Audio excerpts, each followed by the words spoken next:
Ladies and gentlemen, please welcome Mr. Howie Siegel.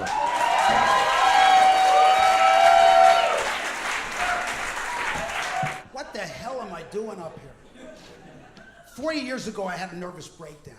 Well, then they were called nervous breakdowns. Now they're called weekends. More recently, I made a big mistake. I told the truth. Who the hell do I think I am? Snow White's mirror? Worse, I told Wes Morgan the truth.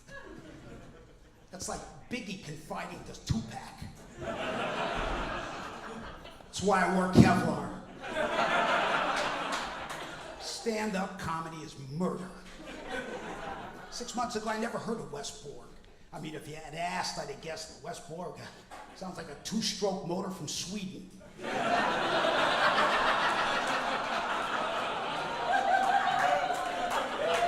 So then we get cast in Glengarry Glen Ross, and I'm impressed. He's an equity actor, a professional. Well, wound up, neither one of us got paid, but he didn't get paid more than me.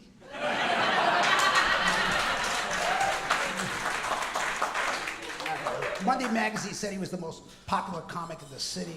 Kind of identified with him, tall, good-looking comic, you know, hot. I kind of wanted to be him, sleep late, get to the clubs for free, smoke cigarettes. My kind of life. And then, so maybe that's why I told him the truth. It was a Saturday afternoon after the matinee, before the late show. Very dangerous time in the theater because, well, you're asking an actor to kill 4 hours. You don't even want to take off your makeup. That's why actors have so many affairs, trying to kill 4 hours between the matinee and the late show. So I confessed to Wes. I had to work that. Confess to Wes. I like that. I told him my deepest secret, Wes. I said, Wes, when I was your age, I wanted to be a comic so bad. It was, Wes, in my whole life, it's the only thing I ever really wanted to do. And I didn't have the guts, and I didn't have the talent. And it broke me. And Wes put it on Facebook.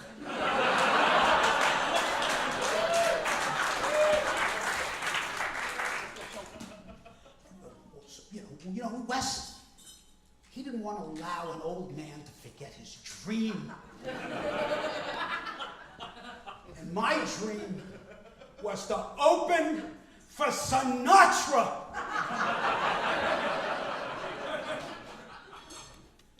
A young Howie Siegel dropped LSD at Joe Weisbrot's wedding. And Don Sorkin came running up to Howie Siegel and said, Don Sorkin called me a couple of years ago and asked me for $25,000 so that he could invest in multicolored Pampers. Don Sorkin, who once famously asked, how much do you think Dodger Stadium weighs?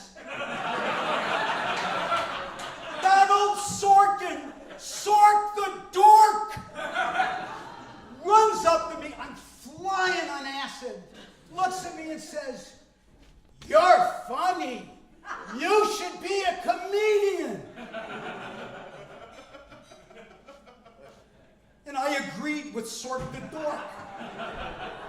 Sork the Dork changed my life. On Monday, I dropped out of law school. I started writing jokes. My favorite joke. Do you remember when Jesus kicked the money changers out of the temple? That's when my family lost all their money. I wrote a long bit about a above the knees, below the waist relationship that I had with Julie Nixon, President Nixon's virginal daughter. It fructated at the Pillsbury Bake Off at Salt Lake City when I added a sweet pickled chip to Julie's entry in the sandwich sweepstakes.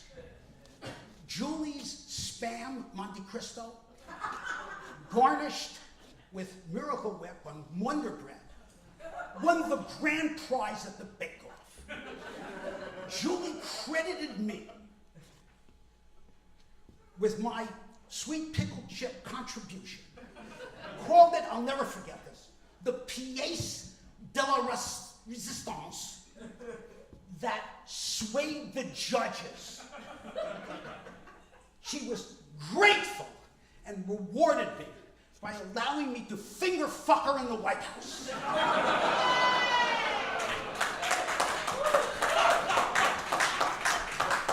Hold your applause. We never went all the way. She was saving herself for David Eisenhower. I respected that. Well, we still correspond, the odd Purim card. We'll always be friends. I was ahead of my time. I was also self-conscious and depressed. Trying to be funny is depressed. It's depressing. LA is a mean town if you're not funny, if you're not rich. Every time I saw a Mercedes, I get the dry heaves. Every time I saw a blonde, every time I saw a beautiful blonde, every time I saw a tall, beautiful blonde, every time I saw a tall, beautiful, successful blonde, every time I saw a tall, beautiful, successful blonde comedian driving a fucking Mercedes. They got a lot of dry heaves. And the women in LA, I had a knack for asking out lesbians. And if they weren't lesbians before my call, they were by the time I hung up.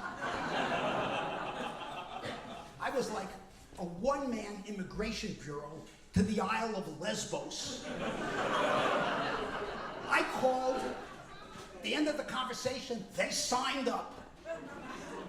And if they weren't lesbian, they were celibate.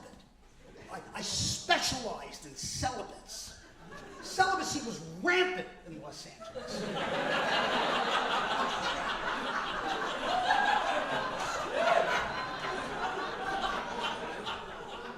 I'm ahead. Fuck you, I don't even have to finish the show. Let me go now. Celibacy was rampant in Los Angeles. An epidemic of blue balls. They were dropping like flies on Rodeo Drive, moaning, clutching their crotches, agonized, starving for sex. And if they weren't lesbian, if they weren't celibate, they were cleansing.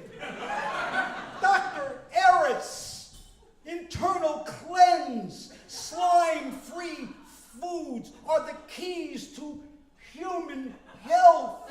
This fucking anal retentive Prussian lunatic convinced half the world our intestines were dirty. How the fuck are you gonna cleanse your bowels, Drano? That bacteria is good, it's our friend.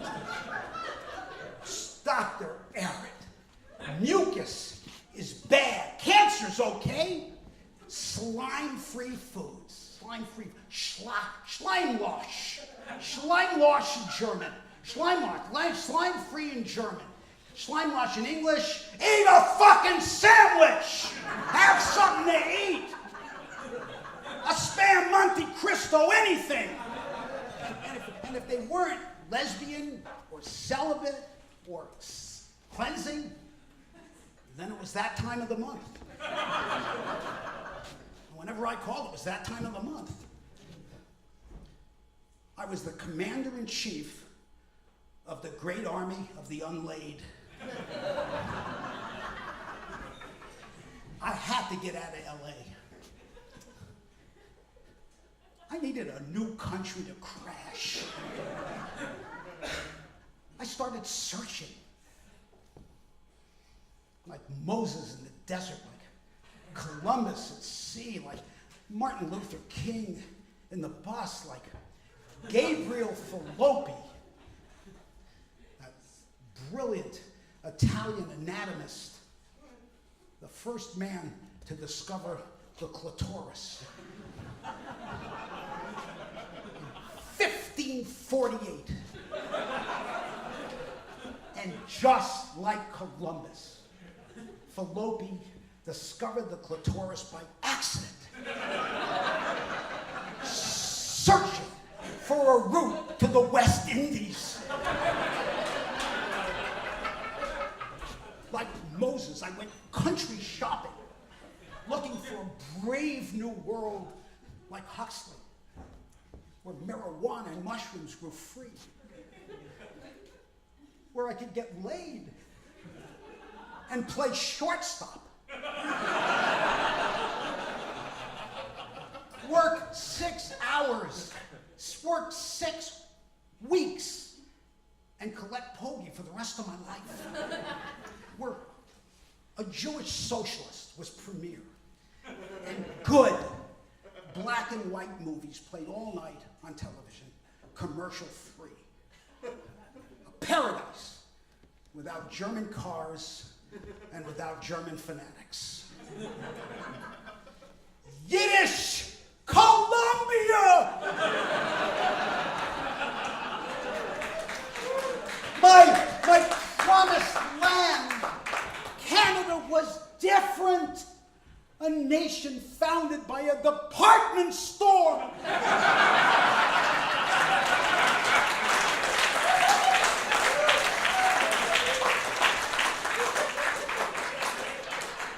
And that's why you can always return.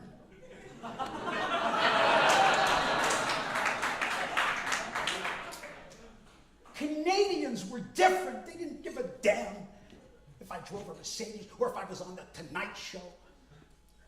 Canadians didn't own televisions, they owned dogs. They didn't ask, what's on TV? They asked, what's on the dog? Canadian women were different. They went shopping at the Sally Ann, not Tiffany's. They wore second-hand beaver coats. And they smoked export A's, not Shermans. They drank Nabob coffee with Demerara brown sugar and Pacific canned milk. And lived in basement apartments in James Bay. And the biggest difference of all from the women in LA, they fucked my brains out. It was never that time of month in Victoria. Except when it was that time of month. Canadian women identified with me. We were both depressed. I was depressed because I wasn't funny, and they were depressed because it was raining. So what if I was a foot shorter? I was cute. Hey, any dame who's got a Snow White fantasy? I'm your dwarf.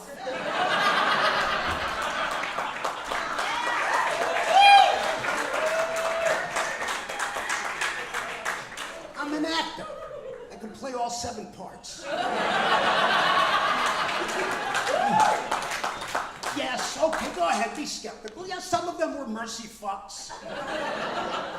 All right, yeah, that's when a man begs. That's a mercy fuck. Yeah, okay, when you find that pathetic, it lessens tension. All right, granted, okay. Mercy fuck is not that sexy. Well, not unless you're Mother Teresa. And now 40 years. 40 short years. 40 short years have passed, and I'm on this stage. Since I got booed off that other stage by Lenny Bruce's mother. I swear to God, Sally Moore at a joint called Canopo's in 1971. And now I'm going to do probably the only Sally Moore impersonation in the history of the planet. Get off the stage! You stink! Get Get off the stage, you stink! Go to Canada!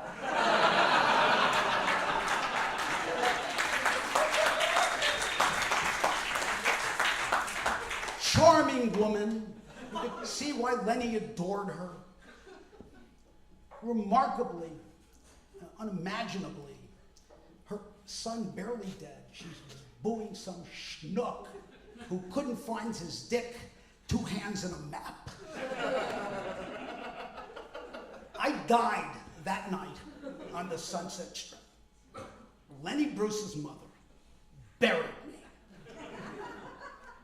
I might have died that night, but I have been reborn tonight.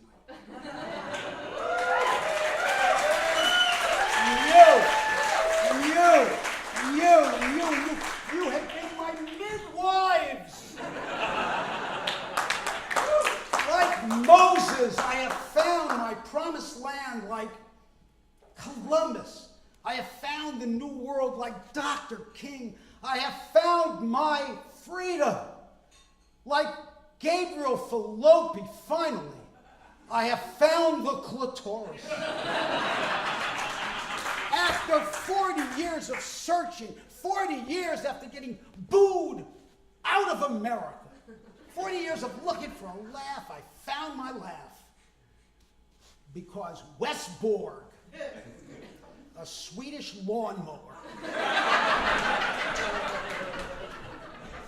wouldn't allow an old man to forget his dream.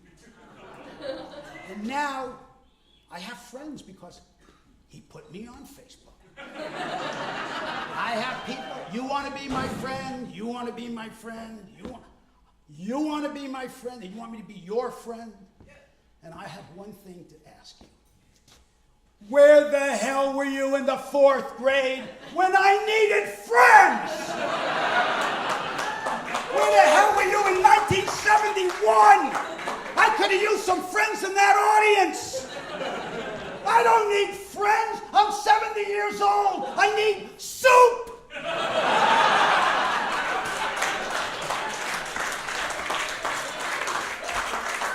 And now I want to introduce you to somebody because this is a remarkable coincidence. In 1969, I made my first appearance at the Aquarius Theater. They were doing hair then. It was a benefit for the natives. And Jethro Tull made his first appearance in North America, honest. And there was a lady there that I had just taken my first acid trip with. And she came to see that show the first time I was ever on a stage. Harry Shearer said that great things were due for me. I would be on the Joey Bishop show. Harry Shearer was not nice. She was with me at the Troubadour, where Lenny Bruce really did play, when I had my one great night and I was on cold remedies. That was the secret to my success. She was my only fan. And she lives on Lasqueti Island with her husband, Lawrence.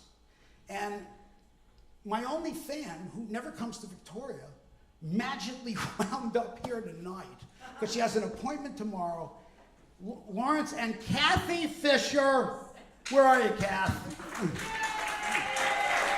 Wound up tonight, 40 years later. Kathy.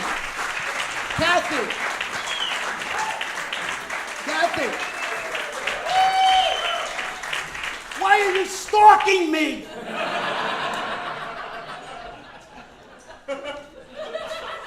And now, it's that time of the month.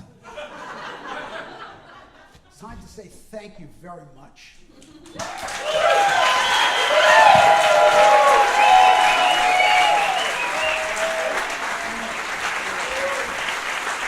Captain Howie Siegel, ladies and gentlemen.